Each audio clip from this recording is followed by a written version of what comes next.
所以沉香离家出走，其实是为了救被压在山下的三圣母。有些人离家出走是行孝道，而有些人出走大半年了，一声不吭，仇煞家里人。小阿离，你以后长大了可不能学这花样。凤九姐姐离家出走回来啦！乖，听你小舅舅讲故事呢。都是些话本上的事了，我倒想听听新鲜的。你可同我讲讲。阿离最喜欢听新鲜故事了。凤九姐姐，你掉到梵音谷的事儿，小阿离，你先去一旁玩会儿，我有正事同你姐姐谈。阿离嘴巴可紧了。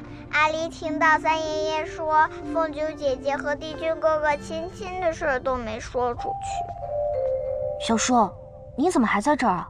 你没有回青丘啊？我在等你啊，不把你带回去，青丘的大事怎么交代啊？等我做什么呀？反正我也经常出去溜达，在青丘也不算什么大事啊。你这样，折颜上神肯定要恼我喽。看来你是忘了最近你身上担着什么大事了？什么大事啊？看来果然忘了。那我提醒你一下，你的冰藏之礼就在15日之后。对了，我真把这事儿给忘了。小叔，你就当今天没见过我吧，我等15日之后再回来好了。原本我是可以变成你的模样替了你，不过既然你回来了，可别再偷懒了。还有15日，每日少睡2-3个时辰，也尽够准备了。可是我一日也才睡4个时辰。怪可怜的。不过年轻人嘛，每天睡1-2个时辰也不碍事，还没到你熬通宵的时候呢，你就知足吧。知道了，我会好好准备的。虽然我们青丘的礼仪不如九重天繁重，不过这大体上的礼仪总得有。好，事情就是这样了。本来我想去跟姑姑求个饶的，却没想到距离冰藏之礼还剩下15日，可是我的剑匣还没做好。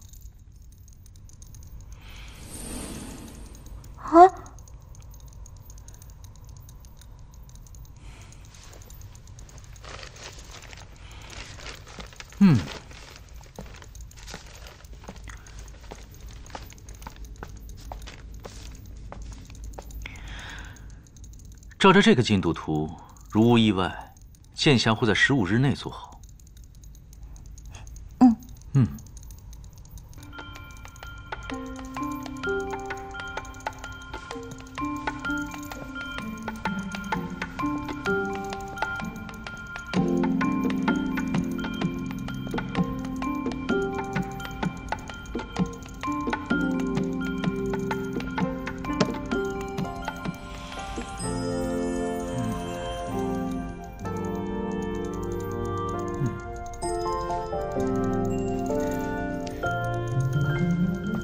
走。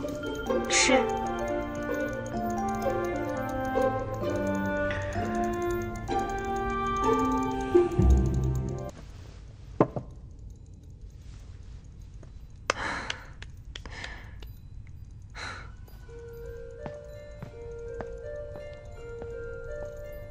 帝君，如何？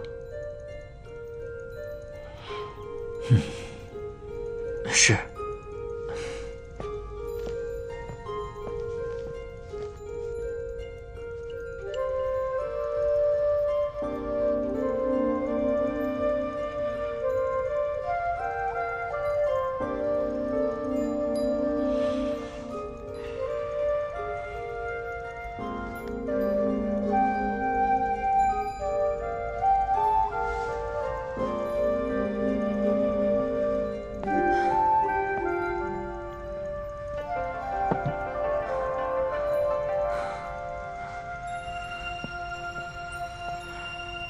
帝君，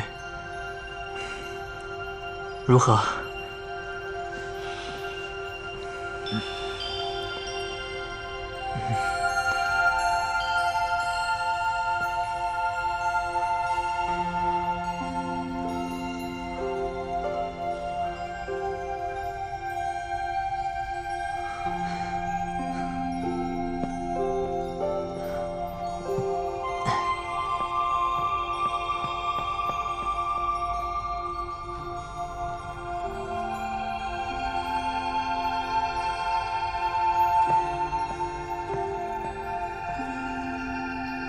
帝君，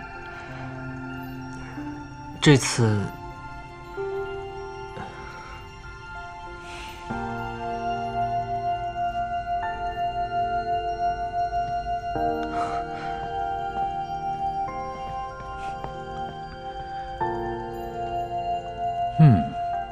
这个位置还不错。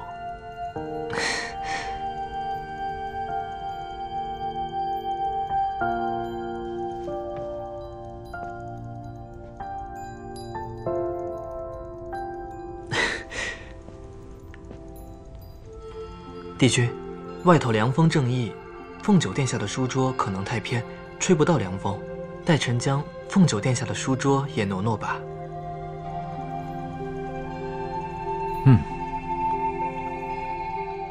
挪挪也好。是。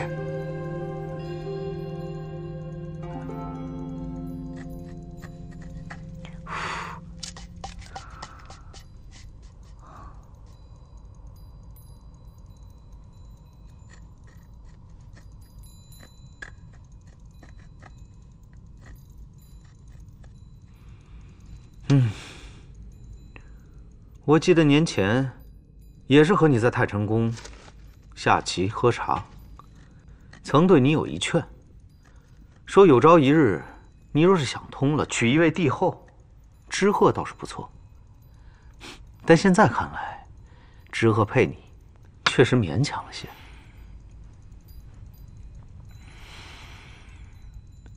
我这个义妹心底原本单纯，我又受恩于她的父母，不免事事照拂。可能是我太过照顾于她，以至于她太过骄纵。所以你把她送去了西海水君那里，再磨一磨她的性子。西海水君为人正直，倒是一个不错的老师。若是知鹤能从他身上学到一二，想必一定会有所长进。你也算是为他步步操心了。不过你等了这么多年，等来凤九，也算是没虚等。果真只有他能承得起你的帝后之位。你今日喝醉了酒，竟难得听你说几句好话。酒倒是没喝，只是从程昱那里听说了一桩事。哦。程昱当初问凤九，问他做剑侠一事为何不找你代劳，他却回答说，凡事要靠他自己，不想靠着你徒长成一废物。当时我只是觉得，这只是他的一番场面话。小姑娘嘛，总是希望有人宠着捧着，但你未曾帮她，她却真的没有什么。那番话，竟然是认真的。小白她一向很懂事。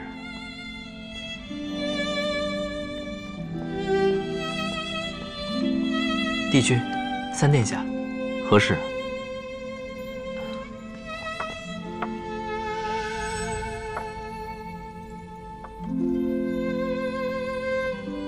比翼鸟族、夜宵族人都已安排妥当，今日重林已亲自问过。你这一日一问，也过于慎重了些吧？只是，天宫毕竟人多嘴杂，仙娥仙童之间难免传话，只怕这件事情早晚会让凤九殿下察觉。无妨，他现在忙于冰藏之礼，没时间分心。待礼完，我便带他去碧海苍陵，大婚前再回来。你也过于太呵护他了。他才多大，应该好好让他享受一番新婚的喜悦。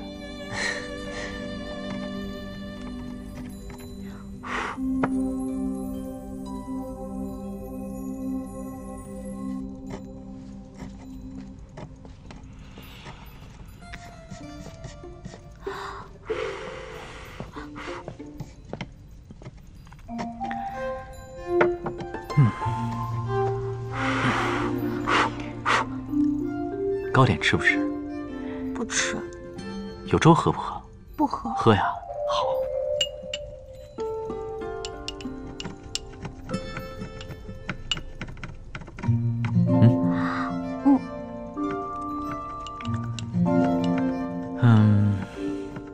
什么时候带我去青丘见你父母啊？待我说服我家姥姥和我爹爹之后。我怎么把心里话说出来了？帝君不会生气吧？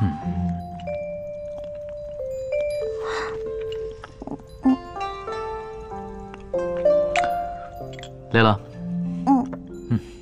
累了那就睡会儿。我不累，你靠着便是。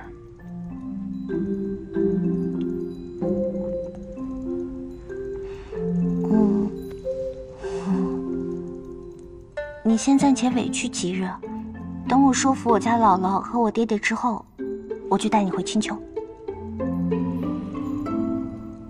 行吧。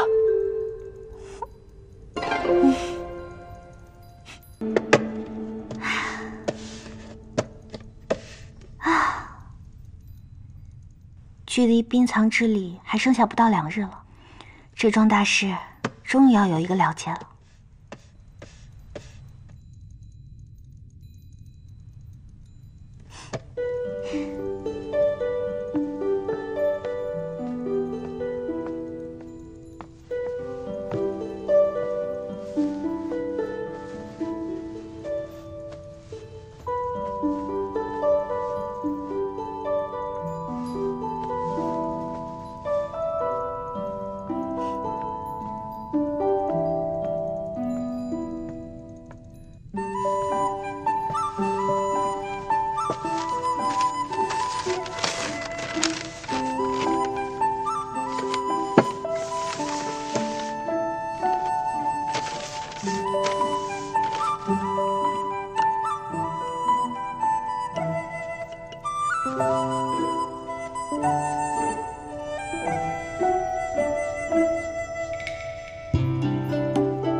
我记得苗样的活你早就做好了。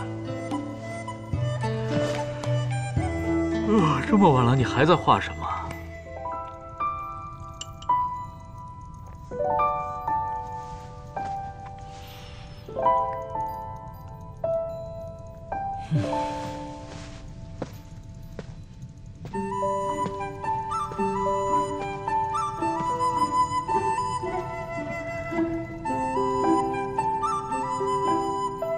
原来画了座房子。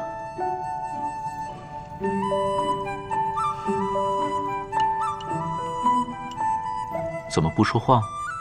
剑匣已经完成了，我一时睡不着，所以就描个图来看看。其实，姑姑留在青丘的狐狸洞，我住不习惯。我早就想在外面的竹林盖一个小竹楼了。而且这个图以前描过，只是没有你跟小狐狸崽子的卧间，所以我想要重新描一遍，让米谷给我盖一栋。虽然你1年之中在青丘可能只有半年留宿。可是我觉得这间是给我的。我倒是挺闲，太晨宫和青丘都没有太大所谓，可以一直常住在青丘。但我以为我是宿在你房中，为何又给我另置了一间？这就是我考虑的周到之处了。万一我们吵架了，那你要住哪儿啊？没有卧间，难道你要睡书房啊？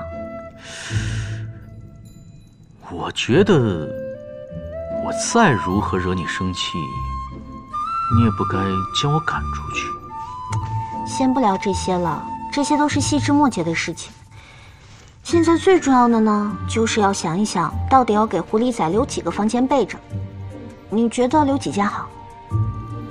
留几间就是生几个，是这个意思吧？那留1间就够了。可是我想要留2间，因为狐狸仔要有2只才热闹的。可是呢，我又在想，如果说他们2个人玩得亲，就不亲我这个娘了，到时候不同我玩，我该怎么办？那就生2个。这张图你也不用动了，把我的那间给他们，就这么定了。可是，我还没说完呢。不睡觉，哪里来的小狐狸崽子？可是我的剑匣你看了吗？我做得好吗？看到了，做得非常好。你得去补一补觉了。好了这么多天了，你不累吗？可是，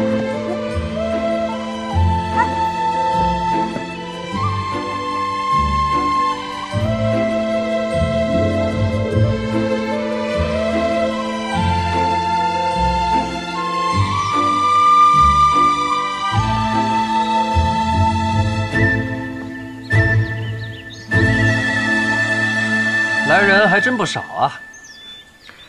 青丘作礼，历来不张请帖。八荒仙者，有意且有空的，来者便是客；无意或没空的，也不勉强。说得好，这就是青丘的做派。不过，尽管如此，什么样的规格，什么样的场合，天上地下排得上号的神仙们，会来哪几位？还是估摸得出的。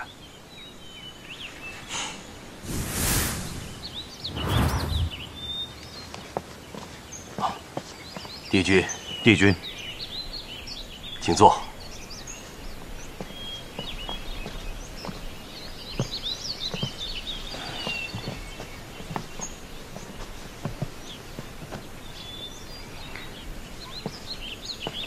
上神，帝君一向不爱凑热闹，今日怎会来参加小九的冰藏之礼？这个嘛，日后自会分享。这冰藏之礼可有什么讲究？今日啊，凤九殿下将提着刚铸成的何须剑，穿过此阵法，过得了才能踏上百级草阶，藏剑于圣峰中。若是过不了，就得重新占卜，待100年之后再行一场冰藏之礼。此阵法何人所设？这阵法是在冰藏之礼开创之初，由白纸帝君亲自种下的法术。待礼台开启之时，法术亦自动开启，合成难以预料的法阵。既是白纸帝君亲自所设，想必不比等闲。这桩礼之所以盛大，是因为他对新君的严苛。若是输了，在这之前100年间铸剑的心力全毁不爽，还丢人。以小白要强的性子，难怪他要连夜通宵了。你算是有眼福的，能亲眼见得凤九的冰藏之礼。他们青丘着盛装行重礼的机会很少，一生中最重的一场礼，也就是这个时候了。前些日子，叶华那小子同我喝酒，言语中十分遗憾，未能亲眼见得白浅上身的冰藏之礼。他只能从典籍中的字里行间去想象他当年的模样。你说，小白他刚出生时是什么样子？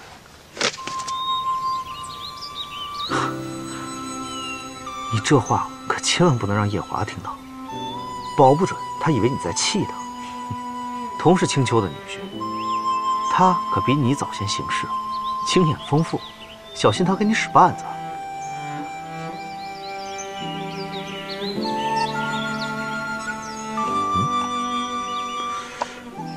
你手里拿的是什么？你说这个，小白给我做的零嘴，怕日头晒化了，拿琉璃盒子封着。人家今日要在八荒成千上万的仙者面前尽大礼，你竟然令别人给你做零嘴，你是否无耻了些啊？你可不要冤枉我。我第2次见小白的时候，他就将花盆往我头上踢，还能镇定自若地嫁祸给尼姑。区一个小镇长罢了，你以为他那么容易紧张吗？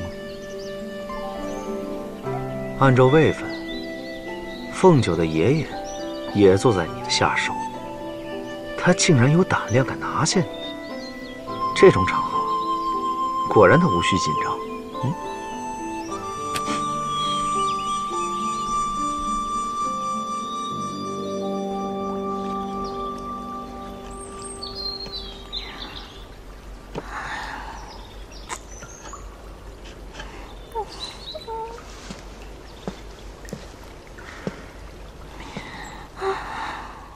你既已准备妥当，以你的功力，应付冰藏里的几个阵法，应不在话下。怎得如此紧张啊？小叔，我不是紧张这个，爹他来了吗？你这可不是废话吗？今日由你爹替你主持冰藏礼，他能不来吗？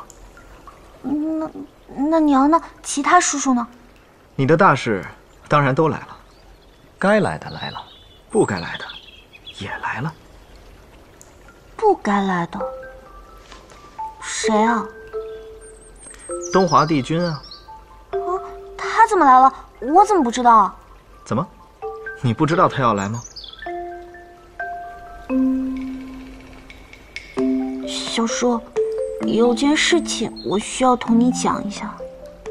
何事？一会儿冰藏典礼结束之后，我想带个人去见一见我爹，你可以陪我去吗？莫说这么多了，等冰藏之礼结束之后再说吧。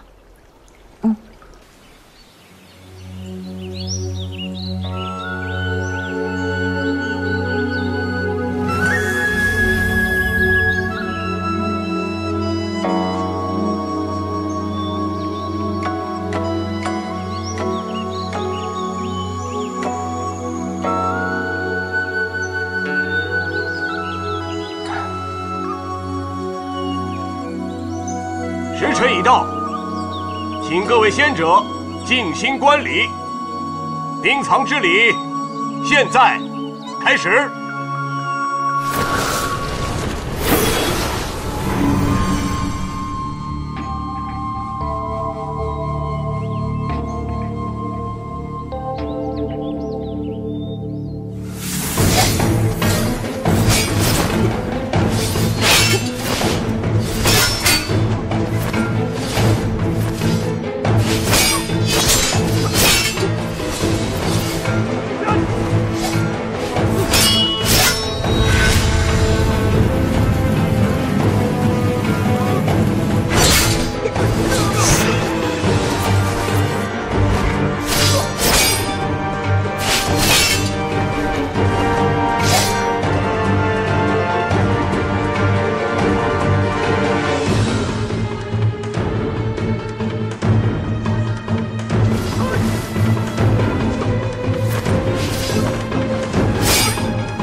就这么打着慢慢拖时辰，肯定是无法破阵的。爷爷施下这个阵法，虽每一回生出的法阵都不尽相同，但结阵的先者始终是10人。这么说的话，那多出来的众人之影，只可能是幻影。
这在大庭广众之下，跟自己心仪的人眉来眼去，这种勾当我竟没干过，真是枉担一个情圣的名号啊！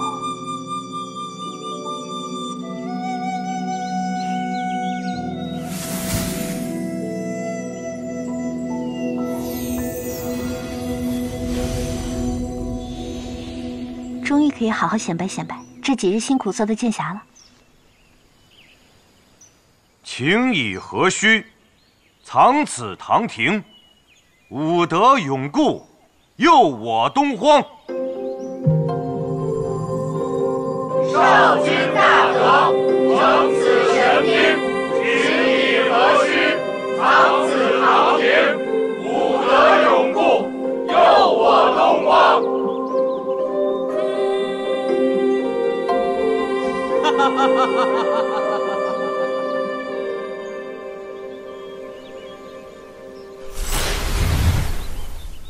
哎呀，真是一个诸神共享的盛宴呢。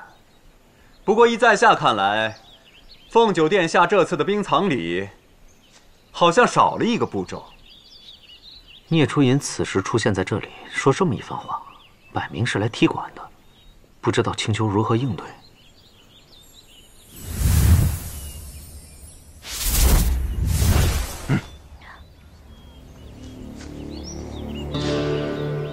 本君听闻，魔族一贯潇洒，不拘礼法，却不想玄之魔君倒是重礼得很。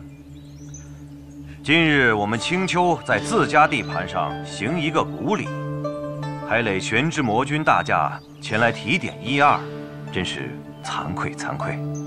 白衣上神，此言就诧异了。提点2个字，真的是折煞本君了。不过在下有幸在洪荒时代看过2场冰藏礼，甚为向往。我记得当时试剑之后皆为比剑，为何现在轮到凤九殿下试剑之后变为藏剑了呢？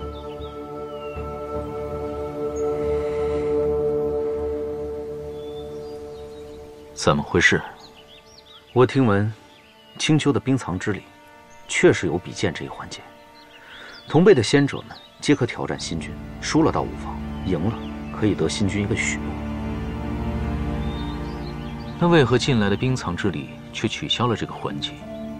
我听闻白纸帝君之所以定下这个环节，是为了激励白家的子孙自小修习，在同辈之中拔得头筹。可后来轮到了白浅女君时，帝后可怜她是个女儿身，就天天跑到白纸帝君面前去哭。白纸帝君后来也生出了一丝恻隐之心，就将冰藏之礼中比剑这一环节自动取消了，且默认今后青丘若再出女君，也可自动取消比剑这一环节。既是如此，聂初吟今日前来比剑，岂不坏了规矩？可惜就是这事儿并没有载入青丘的礼册，也做不得数啊。他今日前来，还能捞上一把，于情于理你还说不了他什么。既然青丘的冰藏礼法则未变，就该有一场比试。一直听闻凤九殿下剑术出神入化，在下想与凤九殿下切磋一二。即便该有一场比剑，魔君与小女也当不得同辈二字，又何谈切磋？还请魔君自重。白衣上神此言又诧异了。在青丘，凤九属于孙辈，在下也是第3代魔君。那这样看来，我和凤九属于同辈啊。白衣上神，在下最新剑术，诚心想与凤九殿下切磋一二。我是魔族的人，但也是输得起的人。难道凤九殿下是神族的人，却是个输不起的人吗？哼，原本是一场你族内的比试，他这么一说，倒成了2族后辈的较量。神魔2族近年虽然修得木林，但终究在根儿上有了嫌隙。小聂魔君这么一挑衅，8荒6合都在看着，这下小九不上也得上。我倒是不明白了，他放着好好的魔君不做，非要来凑这一场热闹，还落下个以强凌弱的名声。父亲，既然魔君执意赐教，也不知何时能够遇上这样的高手。小九愿一试，定会有许多收获。凤九殿下快人快语，如此甚好。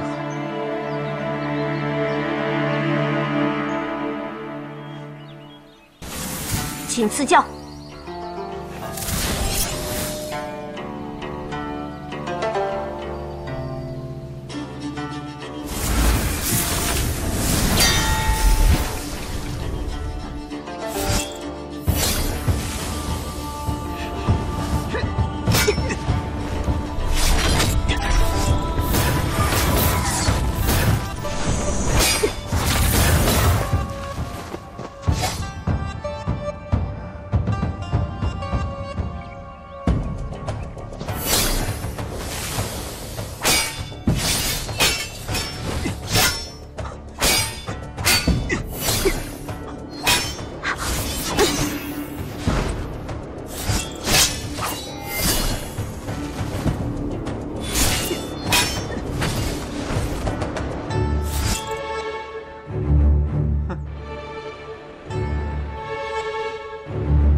看来是聂某高看了凤九殿下的剑术。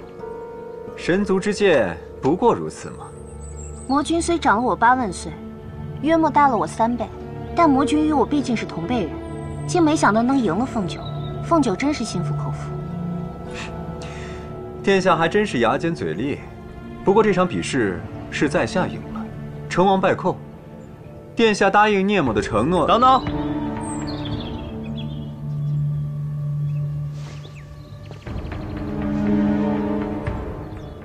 魔君啊，这青丘的冰藏之礼比剑这一环，乃是新君夫妇共同进退的一环。虽然你赢了新君凤九殿下，但还未过得了新君王夫那一关。你要拿青丘的承诺，似乎早了些吧？她嫁了。嫁了谁？莫非……既是三殿下所言，大致没错了。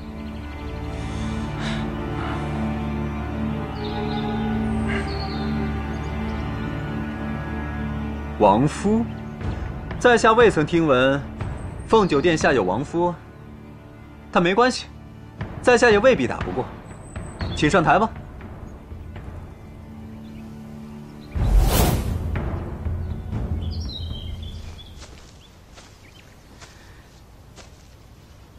可以开打了吗？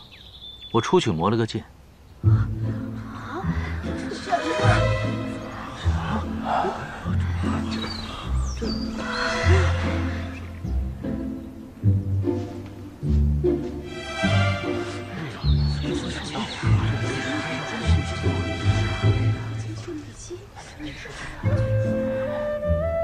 早知道你会输，不用觉得给我丢了脸。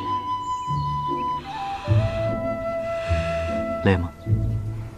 不累。怎么就输了呢？无妨。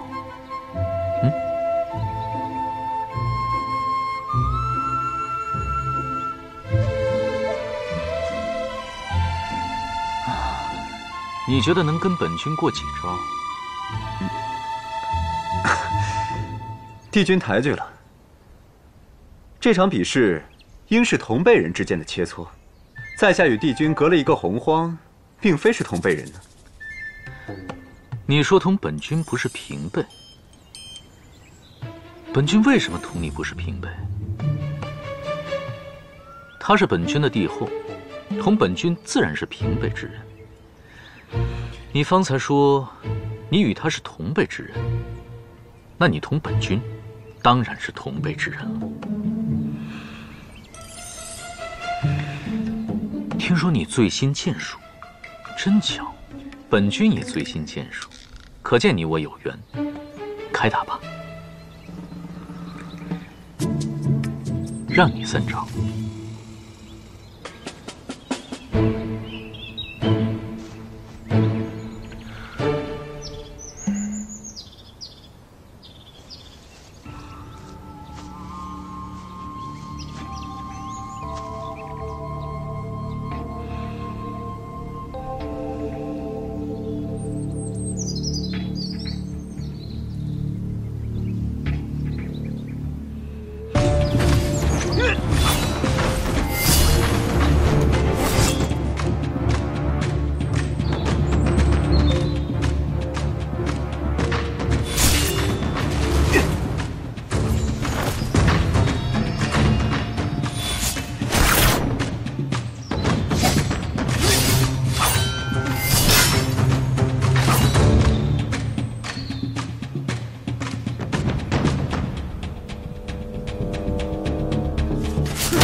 帝君好功力，在下败了。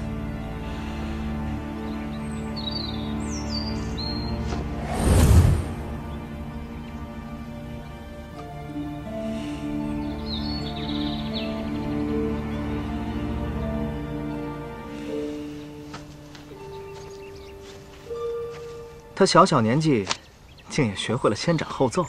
哼，我看是有人教他的吧。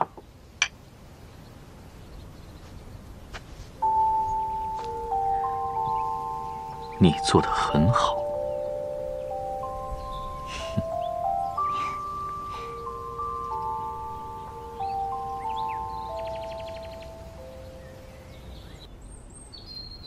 你的伤势如何了？不碍事。孽出银圣凤九虽胜之不武，你也不应该意气用事，硬生生劈断了他的剑啊！他会偷用术法，你就不会吗？你这仅凭一成法力进入阿兰惹之梦所受的伤还未痊愈，这又动了多少元气啊？无妨，只要稍加调息便可。你先回去吧，我等着小白一起走。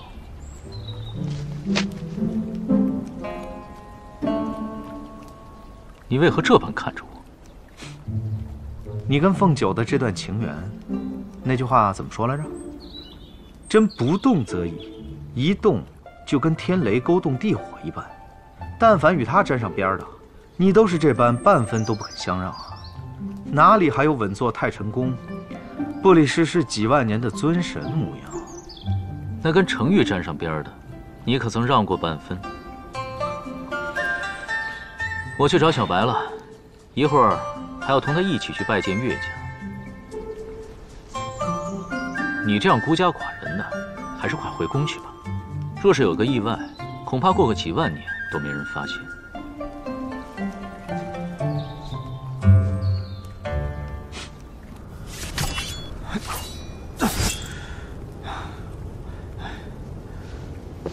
许阳，咱们真的有必要像这样几个魔君轮流守着结界吗？你为何如此烦躁？姬恒在九重天，你就一点都不担心？这淼落都几天没动静了，说不定几百年都没有呢，咱们就要干守几百年吗？燕赤乌，你如此毛躁，让我怎么放心把姬恒托付给你？老子才没……你方才说什么？血泪是淼落的元神心血，若要销毁它，莫非你要用你的几滴血和他的那几滴打一架吗？荒谬！血泪不被他炼化，是无法化为元神心血。若我用赤金血攻击，岂不是先要唤醒他的血泪？那便只能用法器了。许阳魔君，若魔族需要，我天族10万将领，大可供你驱使，守结界斩淼落。天下苍生大劫当前，不必在意之前的局域。说起这桩婚事，帝君千万年来见过的女仙不少，何以独独挑中我家凤九做你的帝后啊？我对她一见钟情。帝君这信口胡说的功力真是越来越深厚了。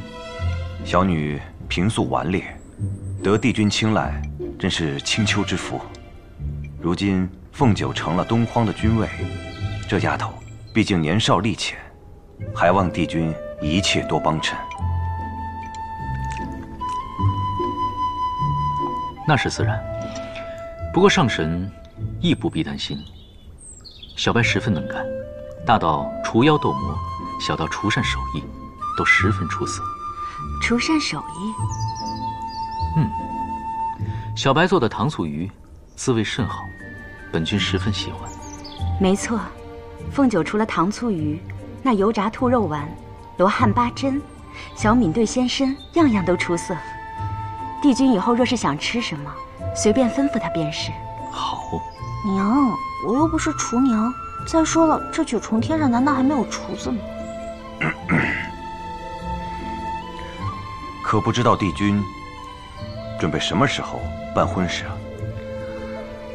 这桩事本君一直搁在心上，本该一出谷就来青丘叨扰，但听说青丘择婿十分严格，小白担心本君这个女婿合不上长辈们的眼缘，而终日忐忑，所以本君也不好贸然拜访。合不上什么？小白担心本君这个女婿不符合青丘择婿的条件，既不是3代世家，目前也无法手握重权。只是事到如今，8荒6合都知晓本君是青丘的女婿了，即便合不上眼缘，也只有请青丘将就一下了。帝君言重了。本君亲自占算过，5月初6就是个好日子，不如今日就定下来。5月初6岂不还剩10天了？这么快，我们怎么来得及操持？毕竟是帝君大婚，简单不得呀。无妨，小白平日素爱热闹，一切都随了青丘的风俗即可。太晨宫管事，仙官重临，行事十分稳妥。太晨宫同青丘一同齐心举办一场婚宴，定错不了。只是成亲的地方，本君虽无父无母，但也想在同生同长的碧海苍陵才好。碧海苍陵，如此圣地，乃是父神赐予帝君成长的地方，怎可被我等去叨扰？怎是叨扰？我同小白最重要的是，也该让八荒的众神在碧海苍陵一同喝一道喜酒，方显郑重。帝君为了凤九，竟然愿意打开碧海苍陵。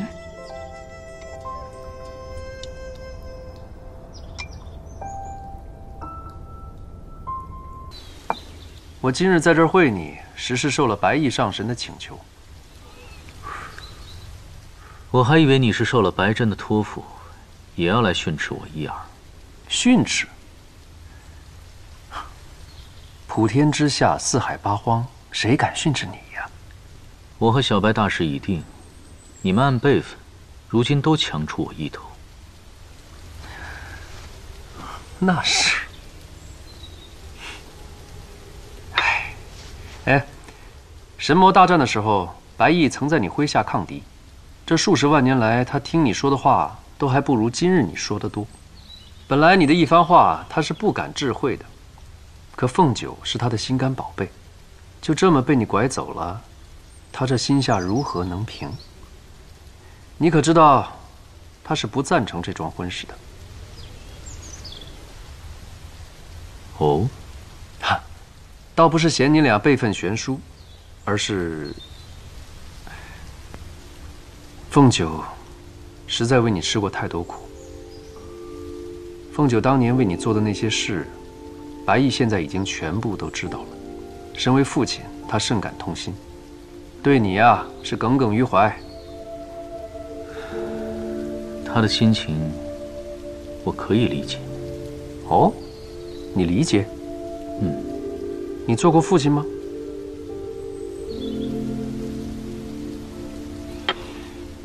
不过如今，小九一心要向着你，你又在冰藏之礼上弄得人尽皆知，白翼自然不便说些什么。所以，他让我来问问你，不知你愿意给凤九一个怎么样的未来？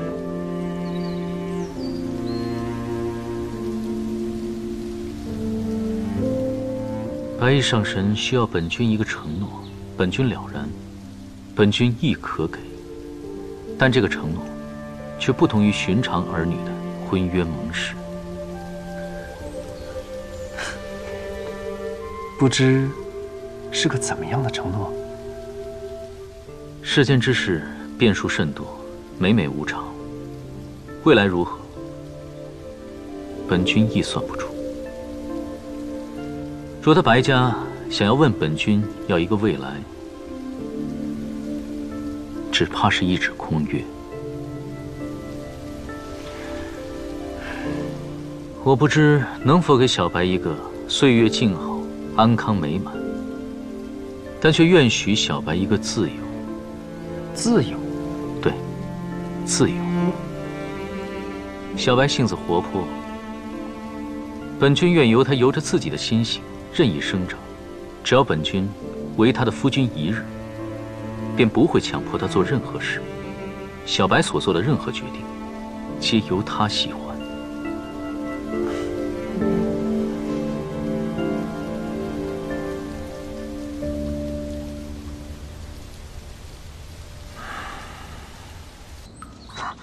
我爹同意了。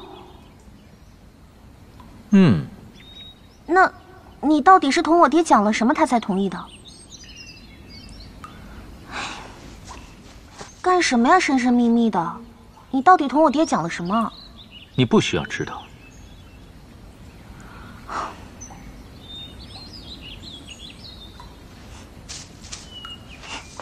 还不说，神神秘秘的，快说！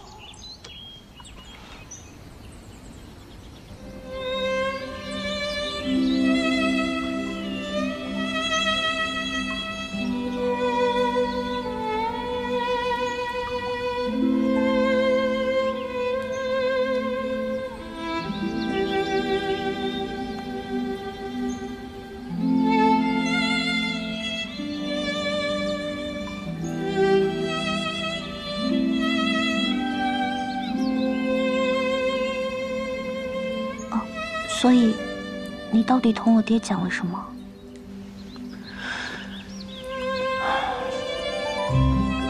我说了，我要带你去我的老家碧海苍陵补办婚宴，那里风光宜人，方便你好好调理身子。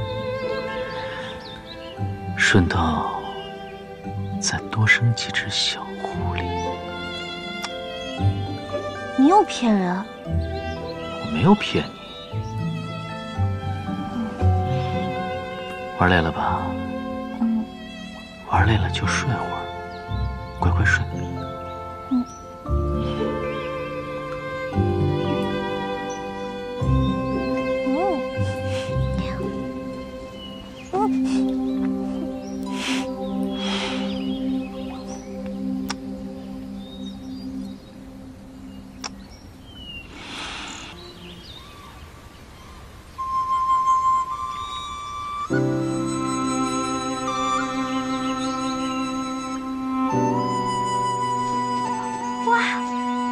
好漂亮啊！这里真的好漂亮，比九重天漂亮多了。你为什么不住在这里啊？这里太大，一个人住有些空。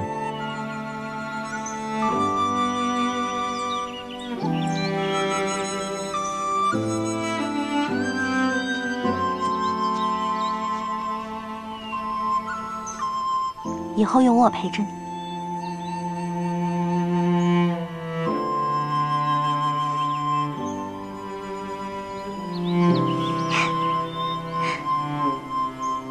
你看，来，哇，真的好漂亮啊！但是这么空置着，真的好可惜啊。不如以后我们就在这里呢，种一片柚子树，然后再种梨树，然后那边再种一些葡萄。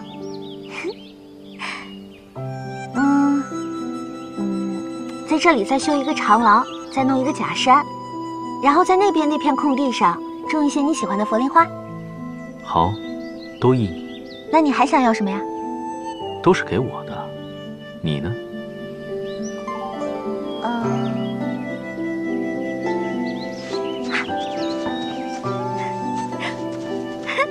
我呢？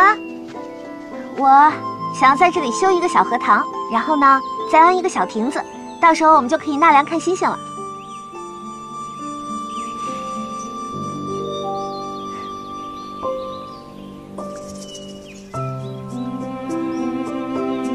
怎么了？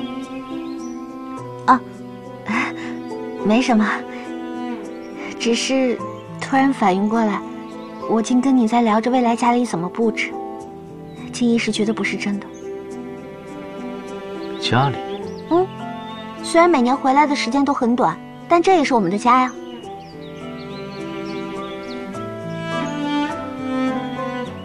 我可是说错了什么？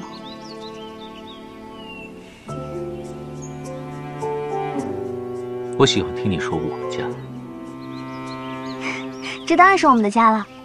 虽然现在家里已经很漂亮了，但如若将来我们布置一番的话，会更加的漂亮。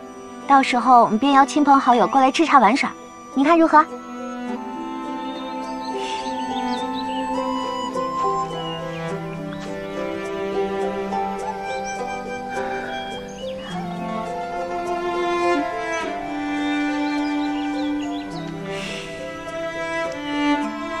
你最疼我。我最疼你了。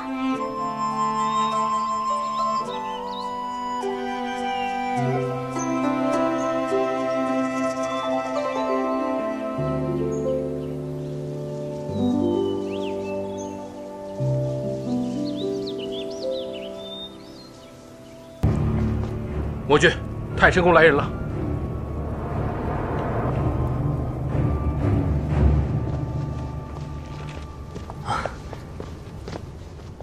拜见魔君。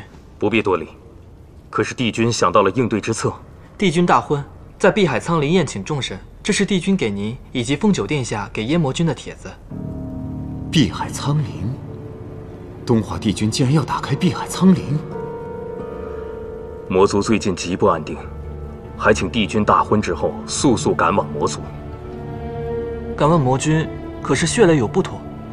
最近有2名镇守禁地结界的魔君失踪了，我怀疑淼洛已经开始有所行动。近日我得帝君请示，利用妙华镜勘察妙义渊，确无异样。妙义渊无事。我送县官来。魔君太客气。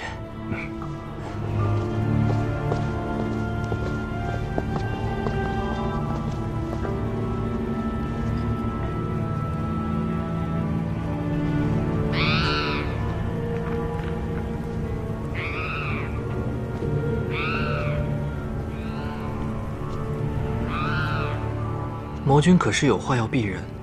县官，我族内部定是混入了淼洛的奸细，只是不知道他们是何时勾结上的，又用何种方式联系，所以还请县官转告帝君，待他大婚之后亲自来一趟。我愿将血泪交给帝君，彻底销毁，以绝后患。魔君深明大义。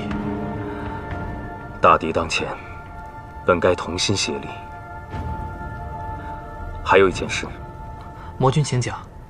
我的妹妹姬恒，现下是否也在九重天？是，姬恒公主跟随梵音谷族人一同安置在九重天。还请县官多加照顾。魔君放心。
再撒点食盐。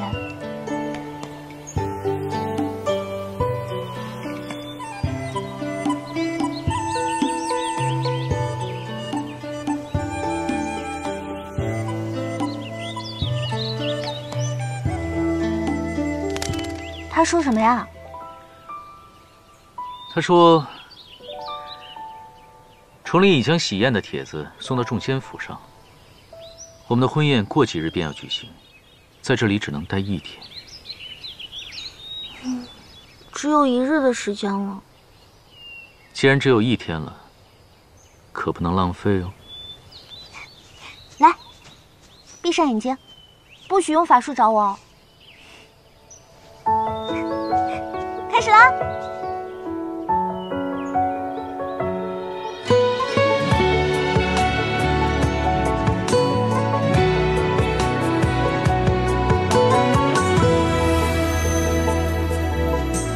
如梦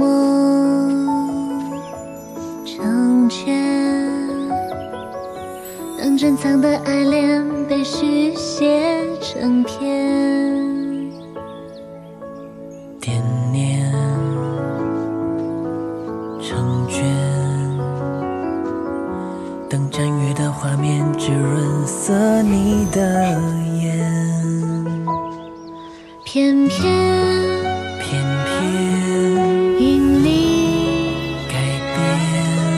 像隔世的情欢，回味了的心愿，偏偏不知不觉，跃进了沧桑的胭脂，带你轮廓的线。你是我心口缠缠绵绵温暖的人间，爱却不可说的缘。是锋芒的遗憾中，我还不完的亏欠。是风浪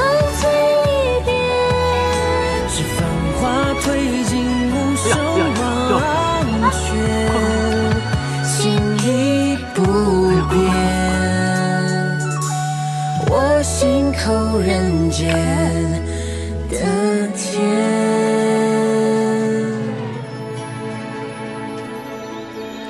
重逢